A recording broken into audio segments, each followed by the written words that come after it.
How we doing, everybody? Yeah?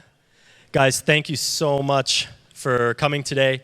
This is a part of our Barcelona United Lecture Series that we're unveiling here, and this is the sports nutrition topic. It's really important, obviously, to understand the things that we put into our bodies from a nutrition side of things, when we do it, how we do it, especially when we're on the road at tournaments, at games, and it gets challenging. I'm sure parents, you can attest, we get done with the game and, what is it we're going to do here in this 1 hour to 2 hour window we have before our next game? So along those lines, us as a club, we got to thinking, you know what, this would be a really good thing to be able to have a conversation with you guys, and not just from ourselves, but from a resident expert. So with that said, we've teamed up with Don here with Ohio Health, and Don, I'd ask you to come on up. Don is going to be giving the presentation today on sports nutrition. So any questions you have at the very end, we will come around back again to those, and she's going to run through a presentation. And I just want to thank her very much for coming.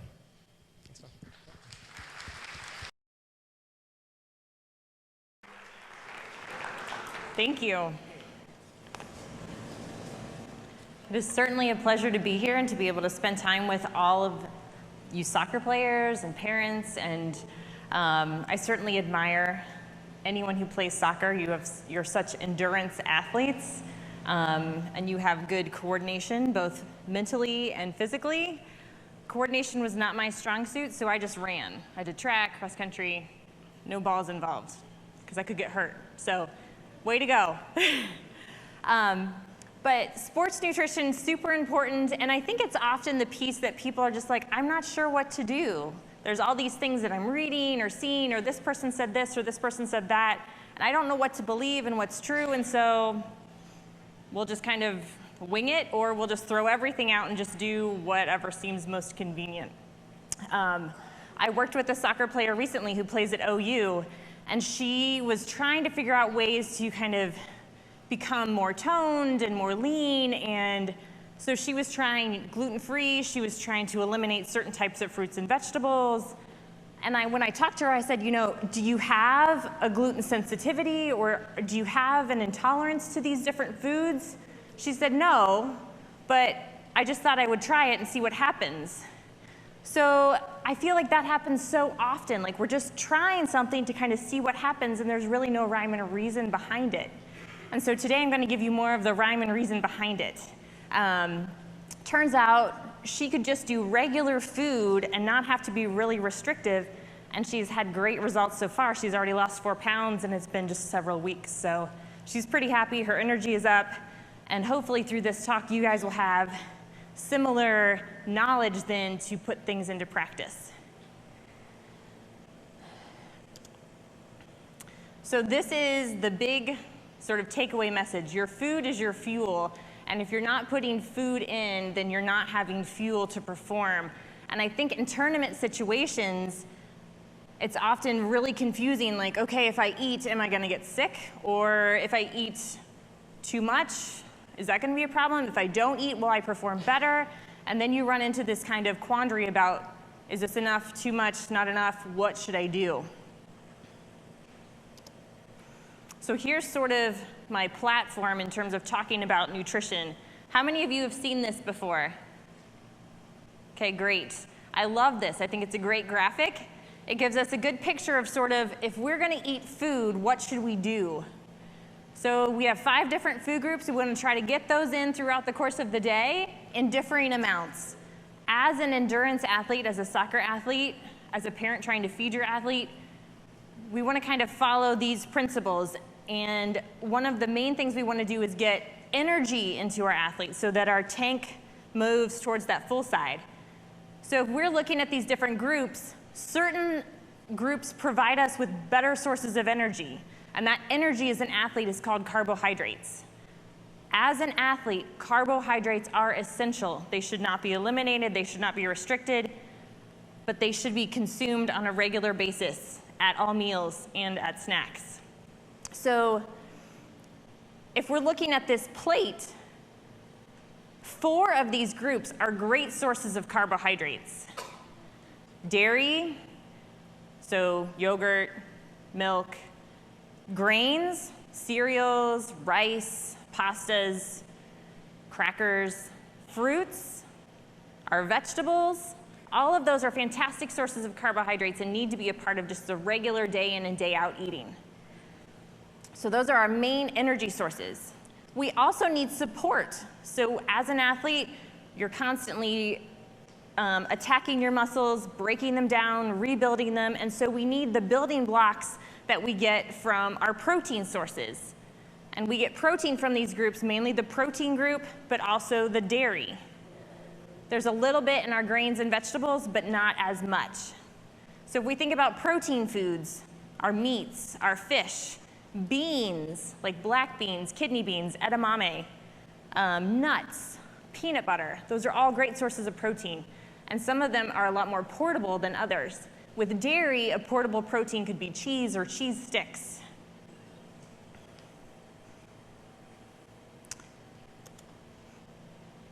So we've talked about we need to have food as fuel. We need to think about the different food groups. But when you eat is just as important as what you're choosing to eat. So you've probably seen this in tournament situations where there are some situations where that was a good time to eat, and other times where you've experienced that that was not a good time to eat.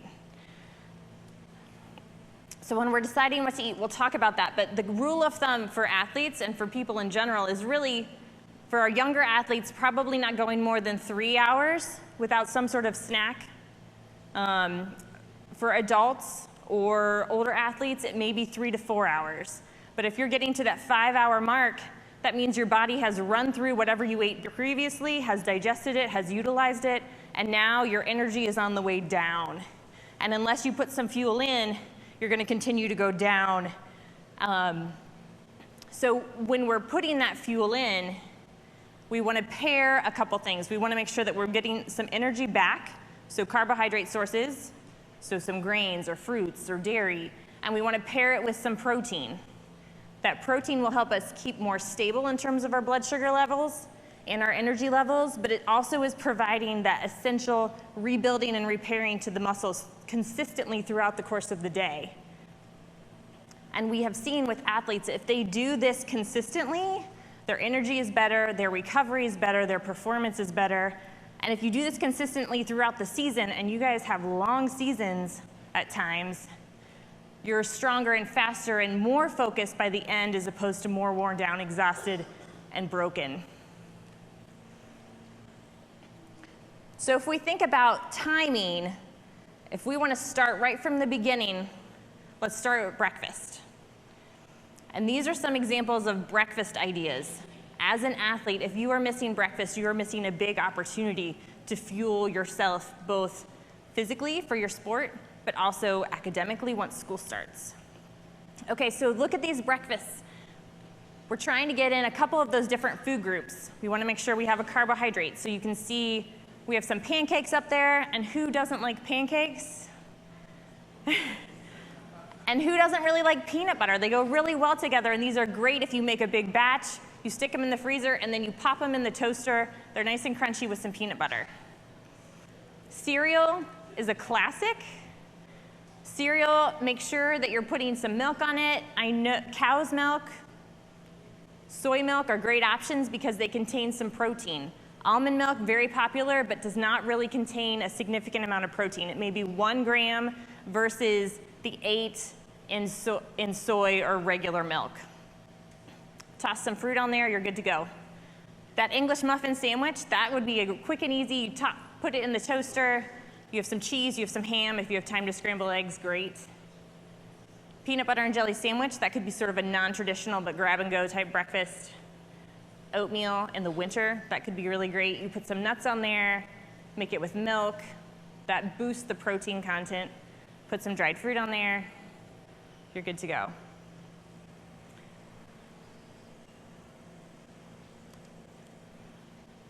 So we've talked about breakfast. We talked about that timing. So if it's 3-4 hours later, and this may be a situation where between breakfast and lunch, we have that 4-hour window and lunch is at that 4-hour mark and we're fine. But certainly between lunch and dinner, there's often a bigger gap. And so these are some ideas for snacks. These can be, some of them are more portable than others, and they could be great things to stick in a bag and take to tournaments, or put in a cooler and take to a tournament. So on one side, we have our energy sources or our carbohydrates. On the other side, we have our building or our protein foods. Put them together and you have the perfect pairing. You have the energy to keep you going, to keep your blood sugar up, to keep your brain engaged. You have the building so that you feel satisfied, and that also is repairing. I like to compare a Pop-Tart to peanut butter toast. They both are delicious. One is going to stick with you a lot longer, and you're going to feel better over the long term. The other is going to spike you up and drop you back down. So making wise decisions, especially around practice or in tournaments, is going to help sustain your energy as opposed to keep you up and down, up and down.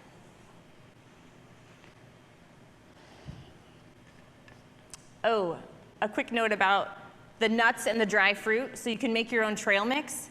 To boost up the carbohydrates, you can add dry cereal to it. Life cereal or Quaker oatmeal squares, Cheerios, those are all great things to kind of add in and make it stretch a little bit longer.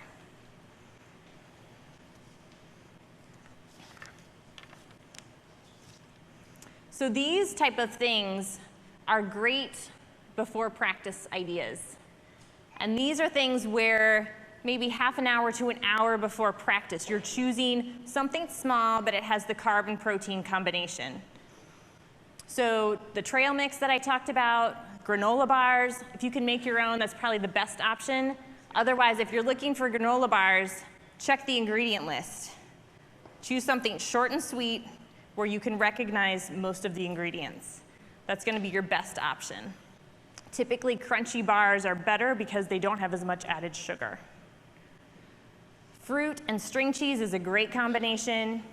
If you're somebody who tends to run into cramping issues, then crackers and cheese is a good option. They tend to be a little high in salt.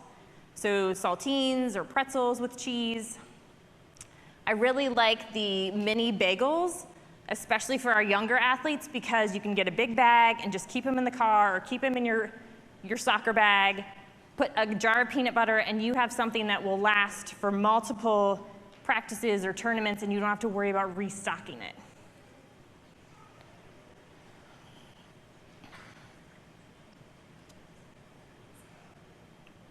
So we've sort of talked about, okay, we start our day with breakfast. Here are some snack or pregame ideas. Those snack and pregame things you're trying during practice so that when you get to a tournament situation, you only have an hour between games, you already know which of those things sit the best with you. So for you, is it going to be like cheese and crackers, or is it going to be pretzels and peanut butter?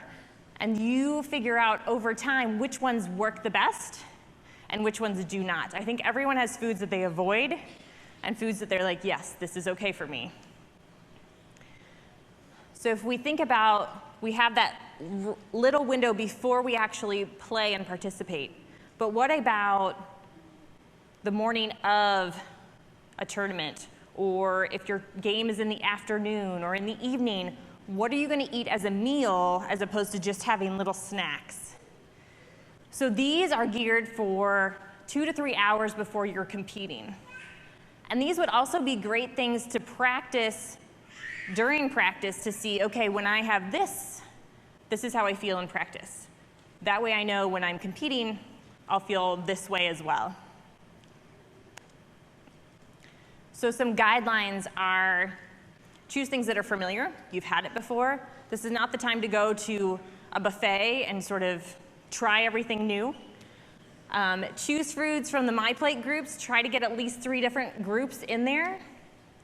And try to reduce some fiber a little bit. So do cooked vegetables as opposed to a gigantic kale salad, which is going to take a long time to digest, and you may have some stomach issues with that. You can have that on other days, but probably on competition days, not the best choice. Things to avoid. When you're at tournaments, there's a lot of probably fast food options available. So things that are fried or greasy or breaded, those are not going to be the best options because they're higher in fat. They're going to take longer to digest, and you're already probably hyped up about the game, so it's going to take even longer for those things to work through. So avoid those pregame and limit them otherwise as well. High-fat meats like bacon or pepperoni, beef jerky, those kind of things, try to keep those in check before you're participating. Again, they're high-fat meats, and they're not going to digest well. You're not going to feel as energized. You're going to feel more sluggish with those types of foods. Really sweet drinks. It's sort of like the Pop-Tart example. You'll have a boost of energy, and then you'll crash, and that will be before you play, and you won't feel very good.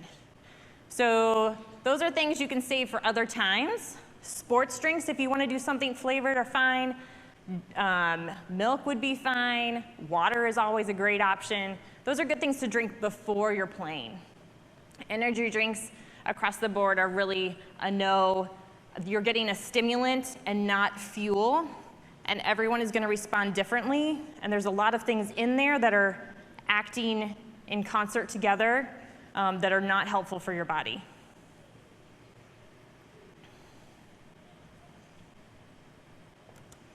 So here's some options for pregame meals, and then also great things to take to tournaments. So sandwiches, these are things that you can pack and bring with you, or wraps. Wraps tend to be very portable. They don't get smushed as much. And these are things that you can also find like at gas stations or grocery stores, sort of in the grab and go section if you're out and about. With all of these, this is sort of the main piece, but let's put some sides with it, because if you're thinking of this as a meal, a sandwich by itself is not a meal. You need some other things with it, like maybe some pretzels or a yogurt or a granola bar, something to drink like water or milk. Baked potatoes, I know a restaurant that has baked potatoes. They have other things too, but baked potatoes are a pretty big item there. And that would be a great sort of grab and go type thing on your way to a game or in between games at a tournament. This is the classic, right? Pasta. So pasta is fantastic.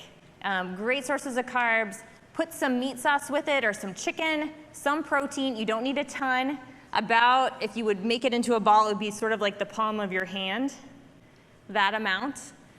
Put some breadsticks with it, but nothing too dripped in butter, and some milk. With pasta, try to choose things that are red as opposed to things that are cheesy and creamy. Again, it's sort of that high fat content. So mac and cheese or fettuccine alfredo are not going to be great pregame options. You're going to feel pretty sick. And it's not going to move through you very well. It may move through you in the game, and that's not what you want. I've worked with some athletes where that has happened. So please don't let it happen to you. Chinese stir-fry type things, these restaurants are pretty popular and available. Try to do things, again, sort of going back to that list of avoid fried or breaded. Choose things like the chicken or the beef where it's that with some vegetables. Brown rice is going to be a best option. Again, this is fuel for you to compete. So we want to put good stuff in so that you get good performance out.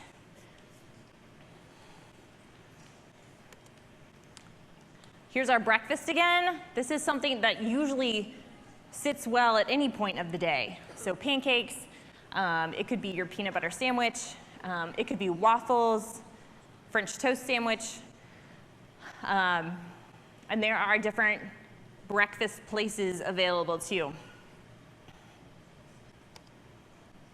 As we get into the fall and get colder, these are great options. Soups and stews. You get a lot of veggies, some meat.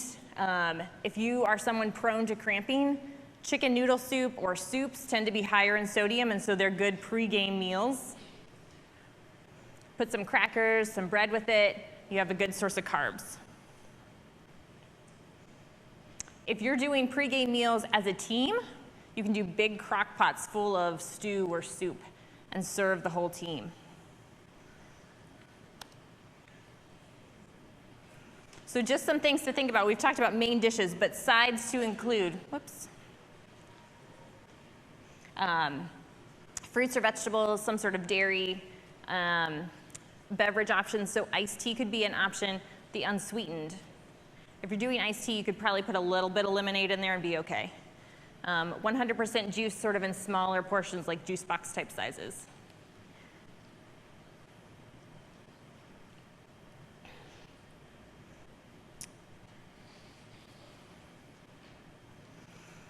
So we've talked about the food piece.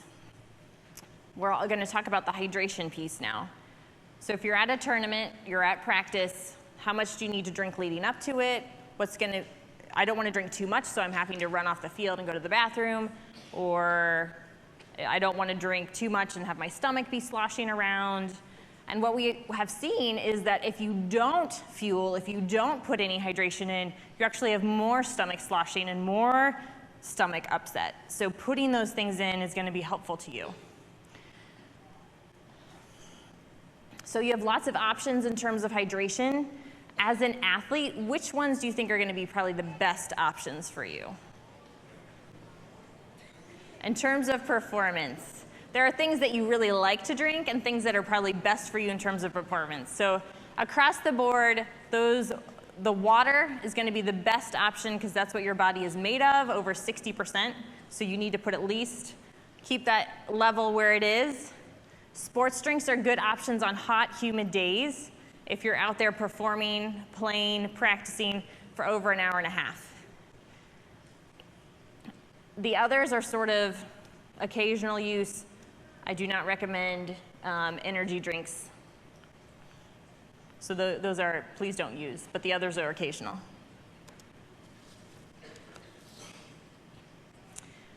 So hot and humid conditions, we talked about sports drinks could be an option. And if you're doing a sports drink, I would do the real thing. So the real Gatorade as opposed to the G2. So that you're getting also, if you're out there performing for over an hour and a half, whether it's competition or practice, your body is needing some fuel while you're out there. If it's under that hour time and you just need some electrolytes, then the low-calorie option or a Propel or something with just the electrolyte tab in it would be fine. And I recommend an electrolyte tab as opposed to just, here's my sodium. Let's do all of your electrolytes so you don't get out of balance. So I have an athlete I just worked with who chronically cramped. And so we talked about some strategies like, okay, let's boost up your sodium at halftime. Let's try that. And before we could meet again to kind of fine tune it, he had several tournaments in a row and was experiencing cramping. So the strategy that was developed for him, not by me, but by others, was, okay, an hour before you're going to do salt and vinegar chips and a Slim Jim. And then half an hour before you're going to do regular chips and a salt tablet. And I remember emailing back and forth and saying, how did you feel after eating all of that and then performing? And he said, I didn't feel that great, but I didn't feel awful. And I was like, well, I think we can come up with some other solutions. So there are other sources of sodium that would work just fine. So pretzels have more sodium than chips. So pretzels are a great option. They have no fat really. So they're a good source of carbs. So they'd be a great, half an hour before snack with some water. Or at halftime, if you need some extra sodium, have some water, have some pretzels. Saltines are great. In the winter or when it's cold, chicken broth or chicken noodle soup is really good. They have those portable cups where you just peel off the top and drink it. And you're getting some carbs with the noodles, a little bit of protein with the tiny bits of chicken. So those are options. And I think having that information to know, okay, my child is cramping, what can I do for them? Let's try some of these food options first because we always will need probably more carbohydrates to fuel our performance. Let's try these first and see what happens. And sort of trial and error before, during, and you may find a solution that works for you. And if not, let me know and we can come up with something together. A nice rule of thumb. Sorry, can you go back? Thanks. At the bottom, so how much fluid do we need to drink? This is a rule of thumb. So for each mouth of water, not sip, but mouthful of water is 1 ounce of fluids. So we'll come back to that in just a second. One way to know how much water do I need to drink? How do I know if I'm hydrated enough? I hear all these recommendations. I need to do 64 ounces. I need to do as many ounces as I weigh. I need to do 2 gallons. I need to do 5 liters. It's all over the place. This is probably one of the easiest ways to gauge your hydration level, is just to look at the color of your urine. And it should be a pale yellow color. There are things that can change that color, like if you're taking a multivitamin, it will be more fluorescent. But in general, that's just sort of the time after you've taken the vitamin, where you go to the bathroom, that you notice it. But in general, a pale yellow is a great color. You don't need to be crystal clear. In the morning, you'll probably be darker. But in general, throughout the course of the day, a pale yellow color is a good option.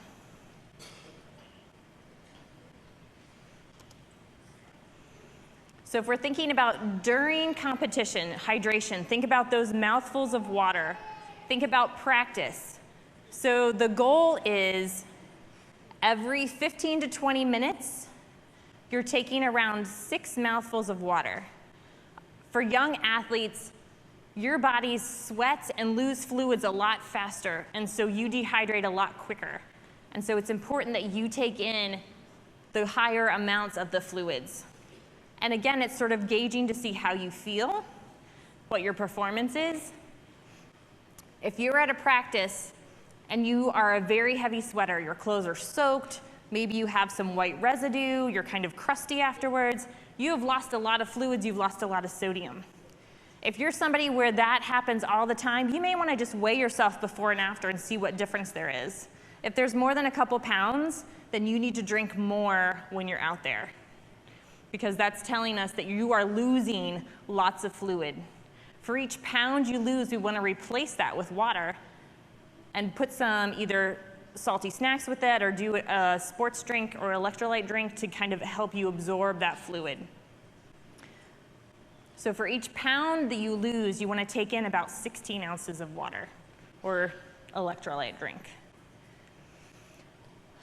If you are practicing for over an hour or competing for over an hour, then this is where either you have some sort of fuel at halftime, like pretzels, crackers with your water, or you do a sports drink for the second half. And that helps you just increase the carbohydrate intake, keep your energy up to focus that second half.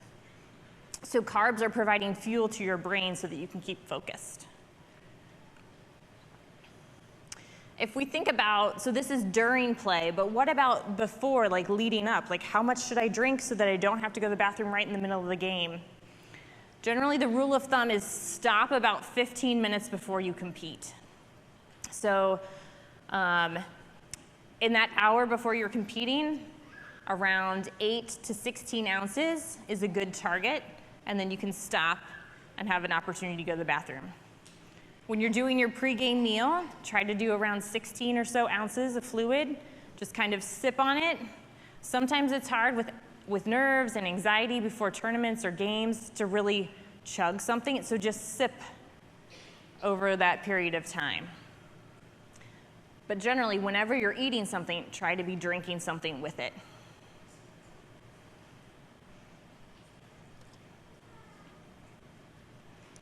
So you're in a tournament situation or you're practice, let's say tournament, because you're finishing a game, you need to recover and then compete again. So here are some strategies for recovery.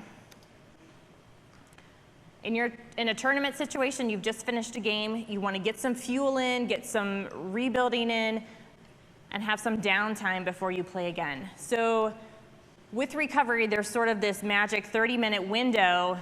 And what that does is, until you put fuel in, your body thinks it's still competing and still needing to tear itself down and still expend energy. When you put that fuel in, it turns that off, and it helps you start to rebuild and restore. So you're starting to rebuild the damage that's been done to your muscle. You're starting to restore the carbohydrate to your body so that your muscles have it for the next game. So a rule of thumb with this recovery is trying to get in, for our younger athletes, 10-ish grams of protein. For our older athletes, 20 grams of protein.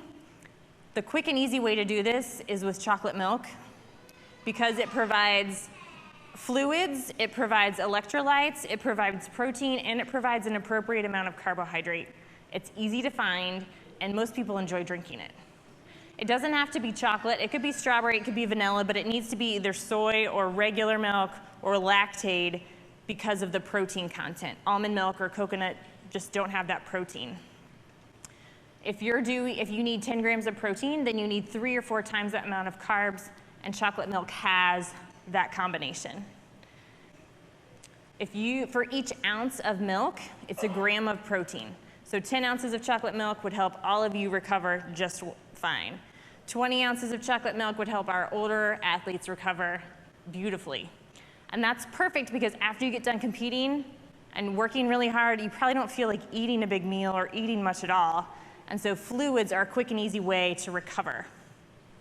There's other ideas here too. You could do a sports drink and you can do a sandwich. You could do a bagel with peanut butter or a ham and cheese sandwich. You could do smoothies. Just make sure there's the protein component and then there's lots more carbs, 3 to 4 times that much. So this is sort of immediate. What if it's, you have a game in a couple hours, you do this immediate recovery in a couple hours, so 30 minutes after the game, you've done this recovery, and then you have an hour and a half before you play again. Sort of gauge, 1, your hunger, and 2, your tolerance. If you're somebody who, I'm hungry, I could eat right now, then maybe you want to have something more like the pregame meal. But if you're someone where I'm really anxious, I can't tolerate a lot, then maybe you just want to snack on some of those snack ideas like cheese and crackers or some trail mix, and just snack on that over that hour before the next game. Okay, you've done the tournament, you guys have won, congratulations, your fueling is paying off. You've done your recovery after the final game, now you're gonna go out and celebrate and do additional recovery. And these meals after this sort of initial 30-minute recovery can look very similar to your pregame meals. We wanna put good fuel in so that when you're replenishing your carbohydrates in your muscle, the protein in your body, that they are quality sources, because whatever you're putting in is then what your body is gonna use to perform the next time. So those meals could be, if you're on the road, Chipotle is a really great option. The baked potatoes at Wendy's are really great. Sandwich type places where it's more grilled or deli type sandwiches, Subway, those kind of things are really great options in terms of recovery meals where you're doing good things for your body, plus the food is pretty enjoyable too. So if we have to boil everything down to sort of the top 5 tips for fueling soccer athletes, here's what we're gonna say.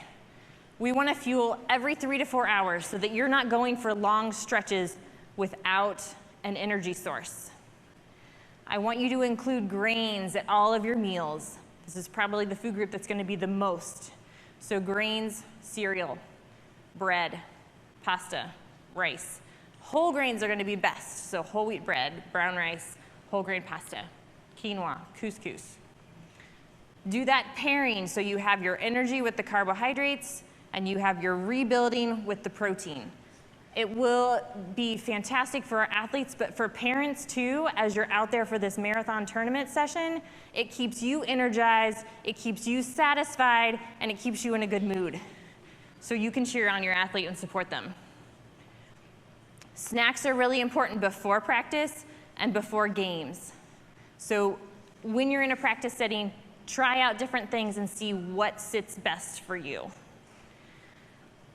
And then make sure that hydration is a part of your plan too, whether that's water, if it's hot and humid and you know that you are gonna cramp up or gonna run out of energy by the end of the game, then a sports drink would be appropriate.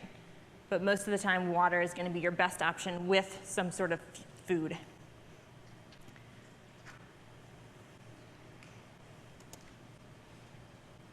Here are some resources for you. There are lots of supplements available and questions about supplements.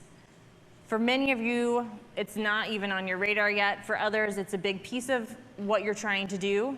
These are two websites, NSF and Informed Choice, where you can go and see if that supplement is legitimate. Does it contain what it says it contains? Does it have anything illegal? Is it pure? With supplements, there is no regulation. They can put whatever they want in it, and you are the person buying it and deciding whether or not it works for you. So if it is cleared by these two organizations, you already know that it contains what it contains and it's doing what it's supposed to do. If you want to research individual supplements, the Australian Institute of Sport has a fantastic website where they list different supplements and tell you what the research shows that it's been proven to do. Supplements are not to replace the foundations that we've talked about in terms of food and fuel. If you are doing everything you can food and fuel-wise, then maybe this could be an option. But in general, I'm not a big advocate. Other resources in terms of sports nutrition and gaining additional information. Ohio Health has a website, and I've developed a lot of the resources you have tonight are on that website, and then some additional resources too. There is a website for sports nutrition professionals with many other handouts.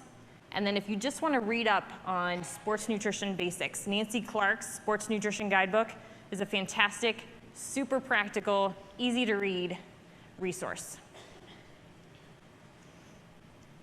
And that is what I have for you this evening. I will open it up to your questions. You've been a fantastic audience. Thank you so much.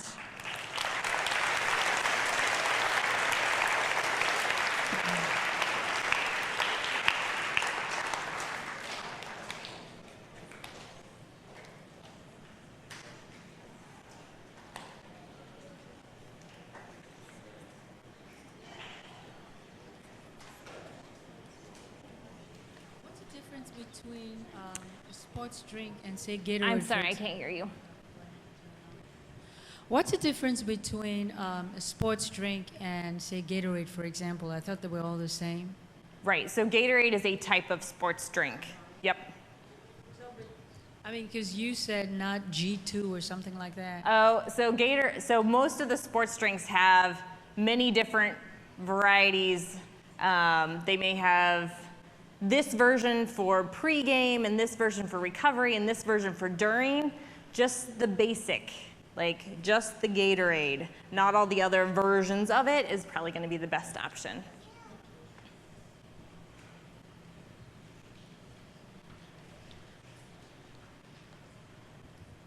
Dang, my child just conveniently left the room and I really wanted him to hear your answer.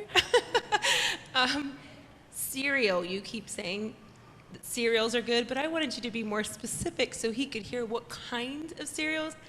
So you're not suggesting like Cinnamon Toast Crunch? No, I'm not.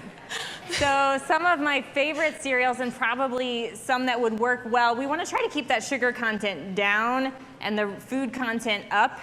So if you can look for something where it has 10 grams of sugar or less and some protein. So some of my favorites are Frosted Mini Wheats, Raisin Bran, Chex, Wheat Chex.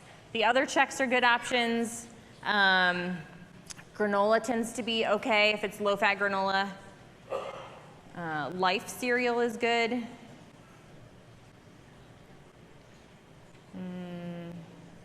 Those are ones that I can think of off the top of my head. Or the other option could be to mix a little bit of that in with one of the other cereals. So you still get a little of that. My other question was about the chocolate milk. Yeah. So you need to buy the pre-mixed chocolate milk. You can't, you wouldn't get the same benefits from taking milk and just putting in like Hershey syrup.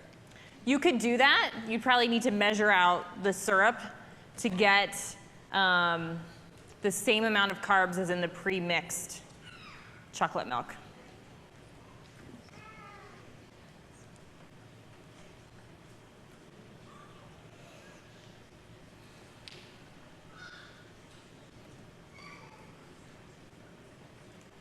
So you feel ready for your next tournament? Great.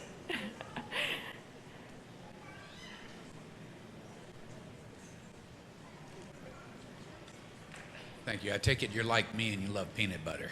Yeah, I do. However, our son is allergic to nuts. Is there something else that we could substitute? So other options, portable protein if you are allergic to nuts, and that's a common concern. So cheese, often like cheese sticks or yogurt if you have a cooler, are good portable proteins. Hard-boiled eggs could be another option. Edamame, perhaps. Yeah.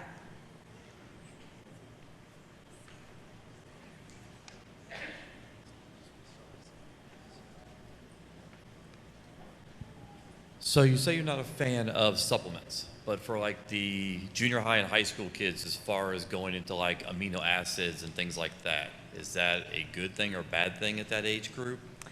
Supplements are generally not recommended for under 18. And if you're doing the protein at regular intervals throughout the day, so then you are probably meeting your amino acid needs because that protein is being broken down into amino acids.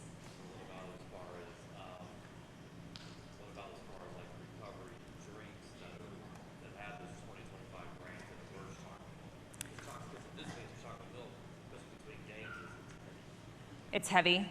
Okay. So between games, if you wanted to do something with protein,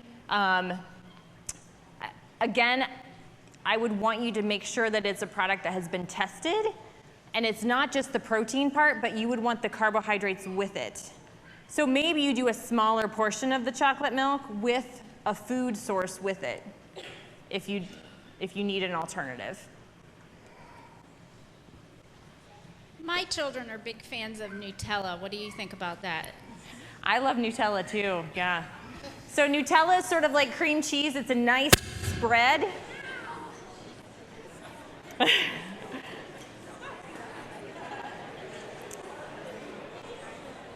It's a nice spread, but it's more of a treat. It's not really providing a good source of protein. It's good carbs, so you could do a peanut butter Nutella sandwich, but it wouldn't be the main sort of standalone type thing. Yeah.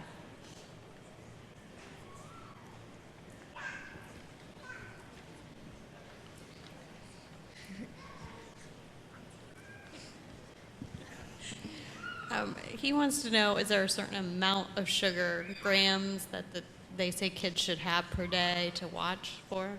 Yeah, that's a great question. So I think there's recommendations for adults, and those recommendations are around 36 to 40 grams, I believe. So it's pretty small. That would be around 6 to 10 teaspoons of sugar. So it's not a lot.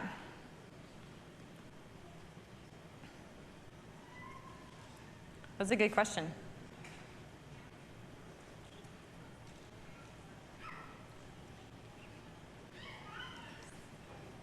Okay, great. Well, thank you so much. It's been a pleasure. If you have questions, my email is up there. Feel free to email me.